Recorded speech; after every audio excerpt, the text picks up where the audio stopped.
This your City Boy OG Bry-dee, host of Urban Realness. Hit that subscribe button, that like button, notification share button.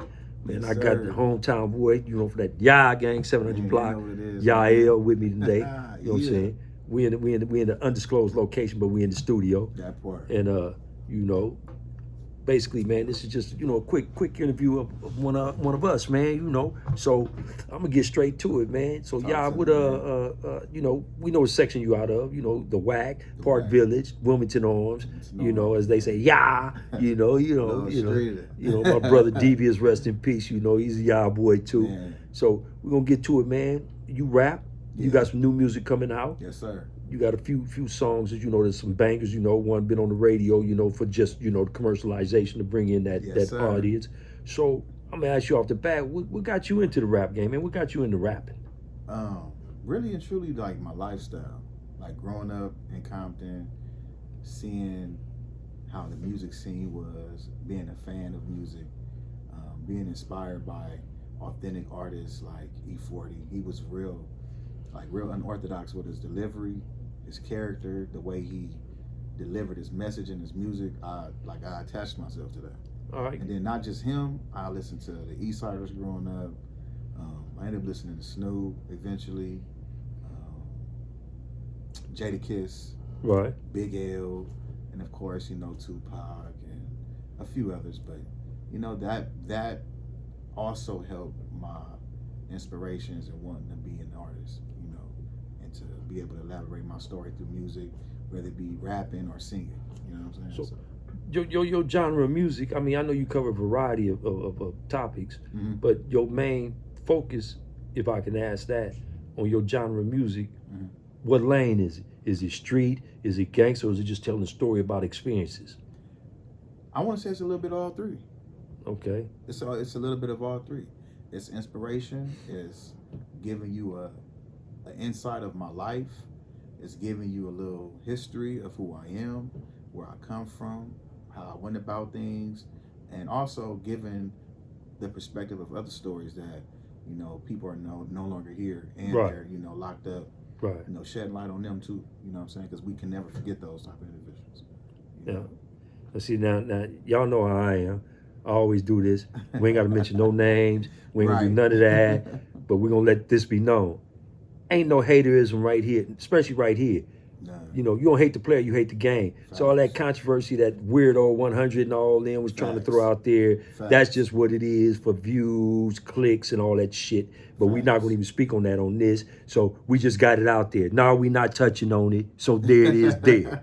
Now back to basics. But just a disclaimer, if OG did ask a question, I'm never opposed to touching on anything, because I feel like at the end of the day, like he said, it's no hatred. You know what I'm saying? Ain't no hatred. And we don't need to mention nobody's name to get no views. Because like I tell everybody, I don't care about how many subscribers I got. This is my platform to talk about what I want to talk about, because I'm on bigger and better things. But this is the positive thing that I'm on right here with hometown homie right here. We Hub City boys, as we say.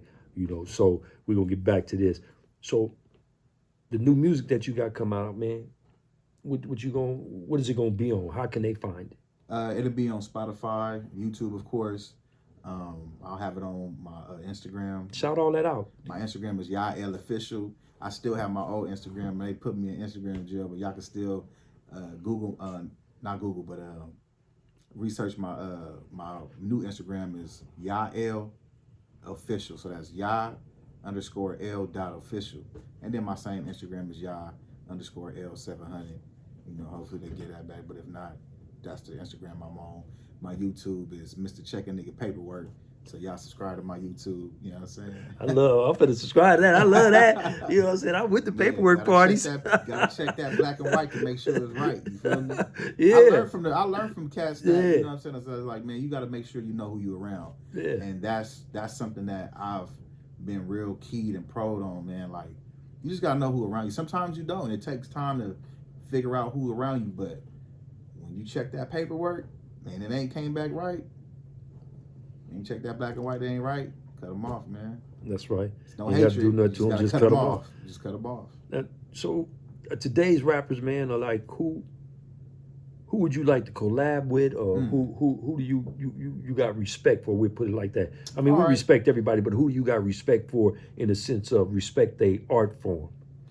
Again, I mentioned one earlier, E40. Okay.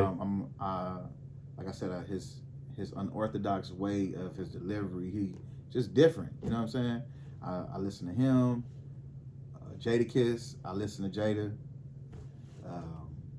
It's a few local dudes that I listen to. Blue Bloods Clan, I like their music. It's a cat from LA. I want to say his name is like AMS, the Bobster, Joe Moses. Okay. I mess with Joe.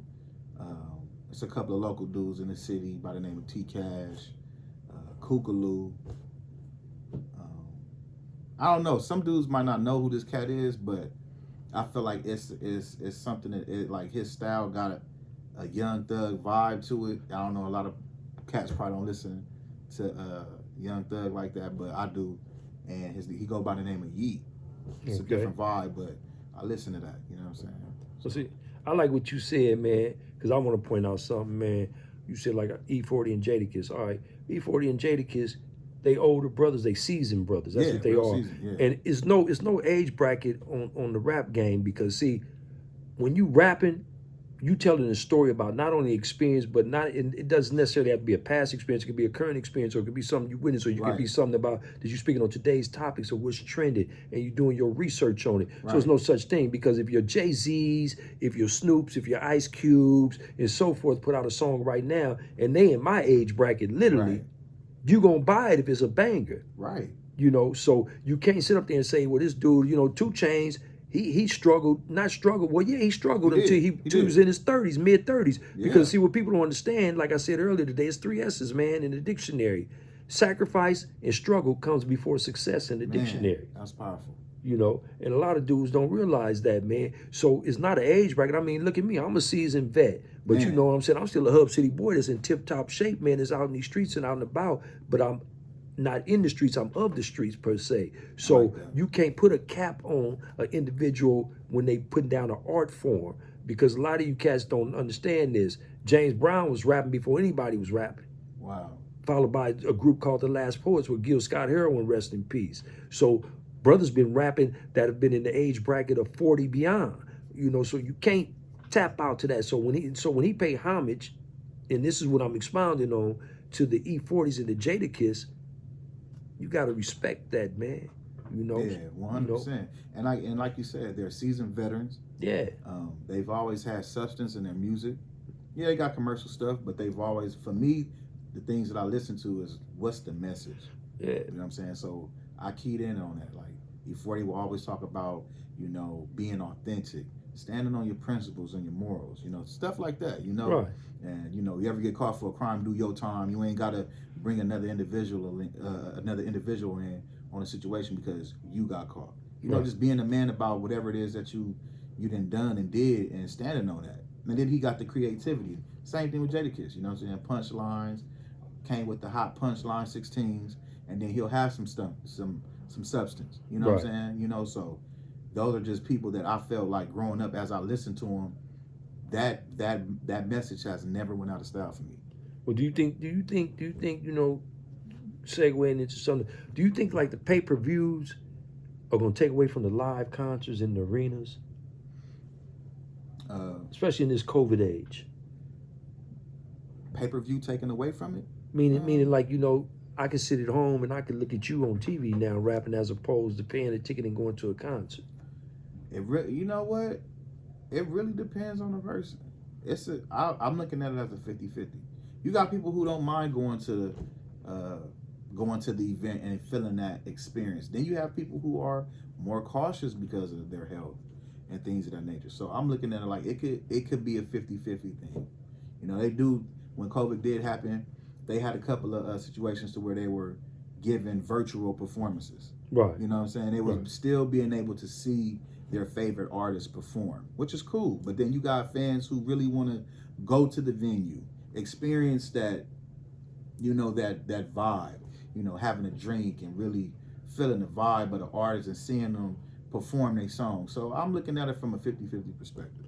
So what do you get out? What kind of euphoric feeling you get when you performing live? What kind of rush do you get, man? Man, See, because I used to get a rush when I was in the street life, man, doing what I used to do for a living. You know what I'm saying? Jumping on them counters. There used to be a rush out of this world. So what kind of rush do you get, man, when you see all the people out there for you and saying your lyrics? You know what, OG? It's like knowing that they know your lyrics. Yeah.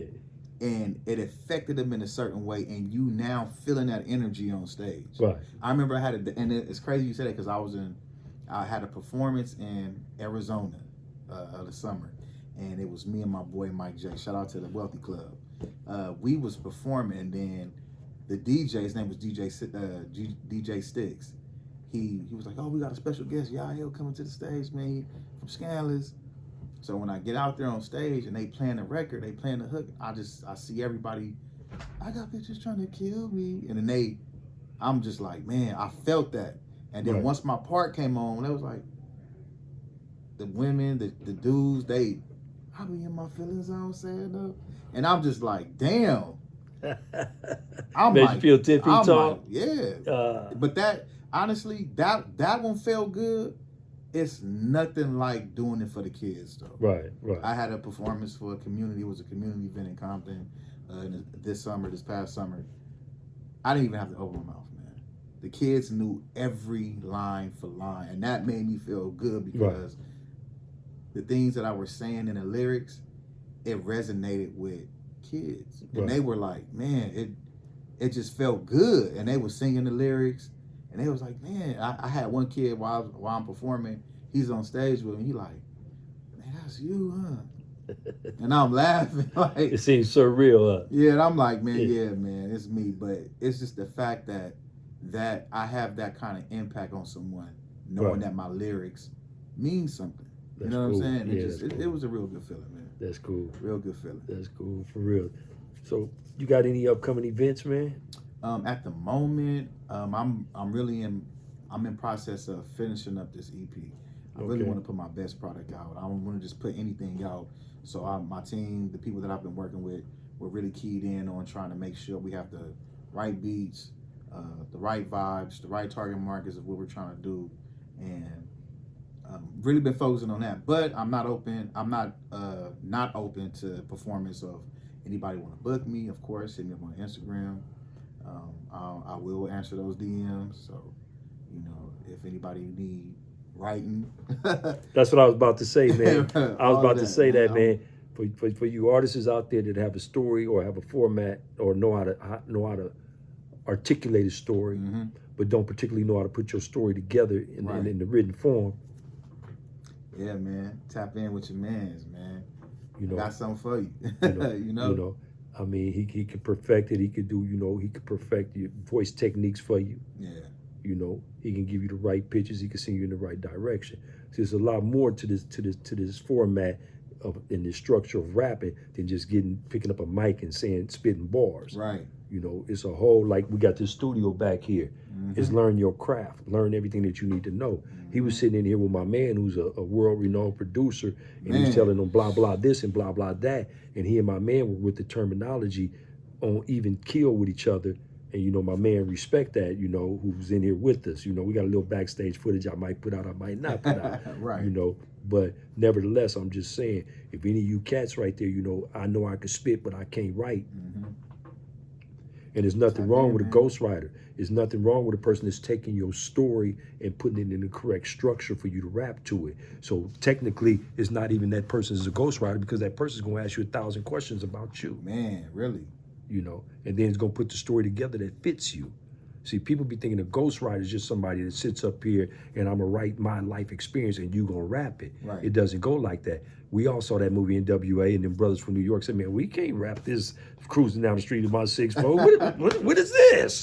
We don't know what this is. But if Dre and them would have said, well, okay, tell us something about New York and about your life, they would have wrote a banger to have them rap it. But fortunately for us, we got our own people from our own city to put it out there. I like that you said that, OG, and it brings you to the understanding, like, it's not that I'm writing for you, I'm just helping you put it in perspective. That's it. You know what I'm saying? It's more of it's a collective of us coming together with the ideal of whatever you've been through, what you envision from past, present, and future. where you see yourself going, where you're coming from. All of these things are a collective, and these are key ingredients into writing hit records. You know what I'm saying? And it's the vibes. It's all of that, man. So this ain't nothing we trying to do like on no what's that movie called, CB4? Yeah, we ain't on none of that. You know what I'm saying? No. And see, I be giving dudes CB4 awards of the year, man. You know what I'm saying? Oh man, Lil Wayne. Yeah, I'm gonna say it, Lil Wayne. Yeah, oh, but anyway, snap. Yeah, CB4. Yeah. Ooh, man, if you calling out, man, you calling. I had to do it. Hey, you say that? It's I had you to might do have that mentioned the name earlier, but yeah. I said okay. Damn, what's that kid name? Wait, I'm gonna think his name. No, you don't say it. I'm gonna say it. Damn, what's that kid name, man? It's gonna come to me before it's over. Roddy Rich. Damn it. So yeah. Anyway. Yeah. I see. Fuck it. This is me. This is my show. I can say what I want to say. Yeah. I'm not, like I told y'all, I'm on YouTube to say what I want to say. You know. Right. You know. I'm not on here for the likes and all that. Even though I say that's the proper terminology. Say hit that subscribe button, that like button, that notification, that share button. Yeah, that's YouTube lingo. But with me, y'all know the business. I'm me, man. I'm not on YouTube for a paycheck. Right. But I'm here to promote us. You know, support us as we support us. And, you know, I'm humbled and honored to have Yah-L on here today. Man. You know, and he took time out to come to the Honeycomb Hideout. And I've been saying this moment was going to happen. We're going to do a follow-up. He got some new bangers coming out. Man. Y'all got his hookups, how to get his hookups. And everybody that I know, I'm going to turn on to him. And, you know, he got to navigate it from there. All I can do is say, hey, this is him, that's him. And based on the people that I know, because they know I'm not going to just bring a crud ball. Man. Y'all gonna hear a lot more from him. With or without me, though, he gonna blow. That's for real. One thing of this, and this is one thing I was telling my mans when I told him I talked to you. I was like, bro, one thing about me, I have to stay connected with the authenticity. Yeah. Everybody who's authentic, because it's so much fake shit going on. Yeah. You don't know who's who. At all. You know, you really, everybody, it ain't, I mean, it's COVID, but niggas still wearing masks. You feel me? And it's like, I'm tired of that. Yeah. I'm tired of it. So it's like, for me, OG being from his generation, that he's not out of sync. He's not out the loop, because he still got real ones around from generations, and that he feels, and that he's, you know, sat down and critiqued and made sure he got the right people around him. And we in the loop. You know what I'm saying? So it's like, we Hub City boys. We ain't never out the loop, man. Don't never think somebody too old or too young to, you know, give you an update on what it is. You know what I'm saying? Yeah. And that's one thing about me. I'm always learning. Yeah. I'm always willing to learn, no matter what generation it is. See, I said this to a person, they don't understand this. I can learn from a 5-year-old to a 55-year-old. And unfortunately, on self-imposed obstacles, I've done a lot of time. And I came home from prison one time. My son, who was in his mother's stomach when I left, he was about to turn 6 years old. And he said, come here, Dad, let me show you how to log on a computer. Right. So a 5-year-old boy taught me how to log on a computer. Right. So I can learn from a 5-year-old, a 55-year-old, a 95-year-old. Right. It's just like I used to tell brothers we was in the joint, they used to say something derogatory about another culture. And I used to like, man, that dude is smarter than you in certain areas. They said, what you mean by that? I said, he speaks Spanish and English. He bilingual, fully, thoroughly. Yeah, I said, so you can always learn from someone instead of ridiculing someone. Yeah. You know what I'm saying? We're going to clown how we're going to clown, because that's what street dudes do. Right. Yet in the same token, I realize I can learn from anybody. I can learn from you. You well versed in certain areas that I'm not versed in, that you can teach me. And I'm versed in areas that you probably aren't or probably are. I don't know, because we haven't spoke on it. Right. But I'm quite sure through age and experience, there's things I could teach you. You know, like I said, I have multiple degrees.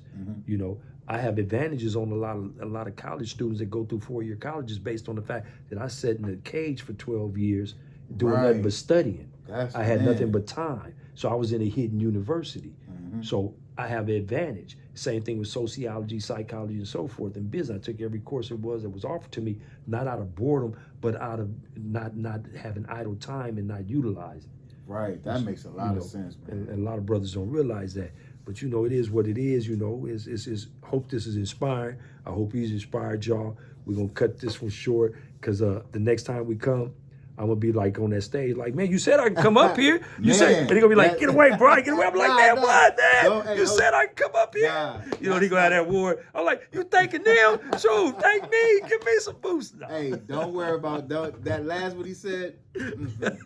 He on stage. I'm gonna say it out my mouth. He's on stage. Okay, He's there it is. great. We're going to hold him to it. When he get that Hold me award, on it. Hold me on it, man. even when he go to that BET, like, I like to thank whatever her name is, thank you, and my fans and the hub and daddy and mommy and all that other stuff. I'm going to say, and just say urban realness. He goes, on urban realness. Yeah. We didn't forget y'all. If you don't want me to say if you don't want me to say OG Bry-dee, urban realness. Urban realness. Whatever it is, That's what I'm talking shout about. out, man. That's what I'm talking about. Much love, man. For sure, man. Appreciate it, OG. Yeah, we finna cut this one short. Y'all know what it is. It's the hub and the dub. Man. 2 of them, Compton, California, all the time, man. Much love. For sure.